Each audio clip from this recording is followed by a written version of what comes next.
आणि मग प्रश्न पडतो की आपण आपल्या भावना वेळेवर व्यक्त करतो का? हा महत्वाचा प्रश्न आहे. आणि यात अजून एक गुंतागुंत येते बघा. कोणती?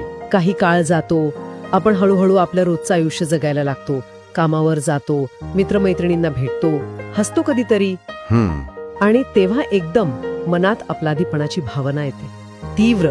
अच्छा. मी कसा काय आनंदी राहू शकतो? मी त्यांना विसरून तर नाही चाललो ना? हो हो, हे होतं. माझं असं जगणं म्हणजे त्यांचा अपमान तर नाही? असले प्रश्न स्वतःलाच विचारायला लागतो माणूस. जणू काही ते दुःख सतत कवटाळून ठेवणं हेच त्यांच्या आठवणी जपण्याचा मार्ग आहे असं वाटतं. हो, ही अपराधीपणाची भावना खूप स्वाभाविक आहे खरं तर. पण एक महत्वाची गोष्ट आहे. काय? जसजसा वेळ पुढे जातो ना, तसतसं त्या व्यक्तीसोबतचं आपलं नातं एका वेगळ्या पातळीवर जातं.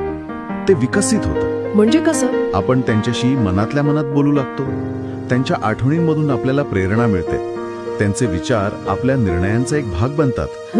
त्यांचं प्रेम संपत नाही, ते फक्त आपलं स्वरूप बदलतं. स्वरूप बदलतं. हो, ते भौतिक रूपात नसले तरी त्यांच्या आठवणी, त्यांचे संस्कार, त्यांचे शब्द हे आपल्या जगण्याचा एक अविभाज्य भाग बनून राहतात. जणू काही ते आपल्या आतच स्थिरावतात. तर या सगळ्या चर्चेतनं आपण काय